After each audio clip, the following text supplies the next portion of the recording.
There are a lot of agent builders out there. So many ways to design, host, and manage agents, but there's not a lot of conversation about how to price agent management, agent hosting.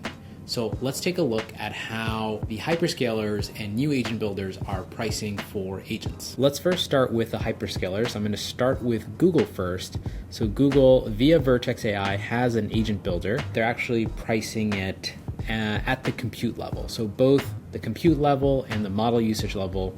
And it's a little unclear how tools are being called, but if you're using pre-built tools like Code Interpreter, BigQuery, those will incur fees.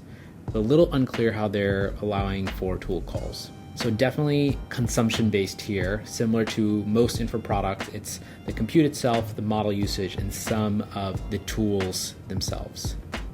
Jumping to AWS, there are a couple ways to do this in AWS. Obviously, you can always just run the containers yourself and incur that cost. But if you just want to focus on the agent, you can use something that's in preview/beta right now, but you can consider Amazon's Bedrock Agent Core. And very similar to Google, if we look at the pricing, you are paying again for the compute, so the runtime itself, the memory you're using.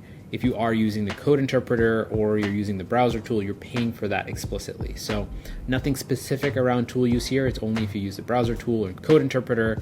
I don't see the models here. I wonder if it does look like they're not making it clear here, but if you are using other models, you will incur those costs. Next, if we go to Azure, the third hyperscaler here, they have a service called the Azure AI Foundry Agent Service.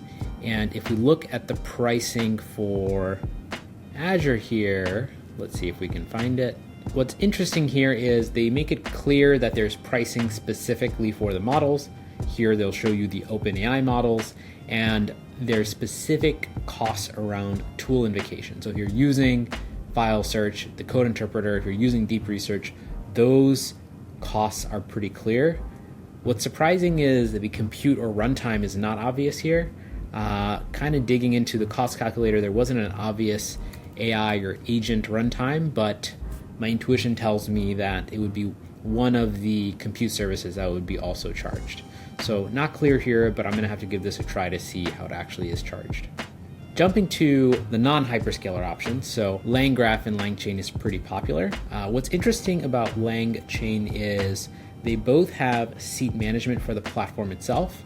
They also have LangSmith, so the observability, which has its own pricing. In addition, they'll also have the pricing for compute. So you can see the uptime here.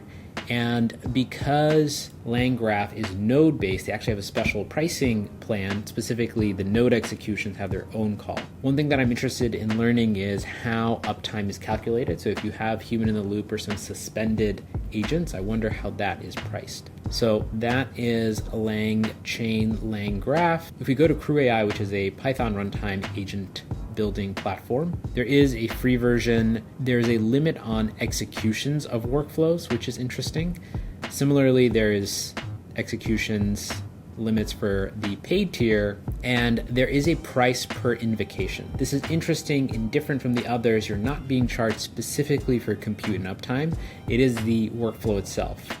I do think this is a little risky, or at least at the edge. You may have power users who one workflow may have several side effects or several nodes, several agents being handed off to. So I wonder how Crew is dealing with that problem, but this is definitely different from what we've seen from the hyperscaler and LangGraph specifically, that this is purely invocation based.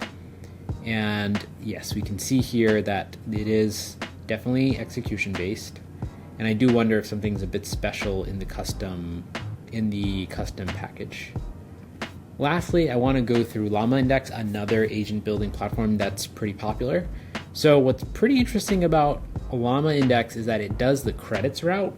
So there's a free version that has 10K credits, the starter has 50K credits, and it keeps going forward. That way there is also limitations on seats here.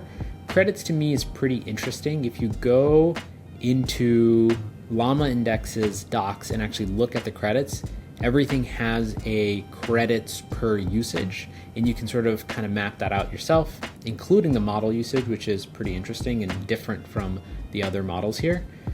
I don't love the sort of credits model. You have to do a little bit of a layer of translation to figure out what you're getting and how much that costs. They also have their own caps on certain things. So just to recap, hyperscalers currently are very much on the similar to their current infra paradigm. You are effectively paying for what you use, both at the compute level, the storage level, and the models, with some sort of clarification, a little bit of difference across all of them. And the sort of newer players, the agent builders, are a little different. A lot of them are seats plus usage, but usage doesn't always mean uptime in compute. It may mean credits, invocations, and I think it's important to highlight how different this is from vertical platforms. So a vertical solution, something like Sierra or even Intercom, because the use case is very, very clear, they can really price per outcome. And this is something that these products can't do quite yet. It would be interesting to see if they can figure out the use case and price for it. But currently it's definitely consumption-based.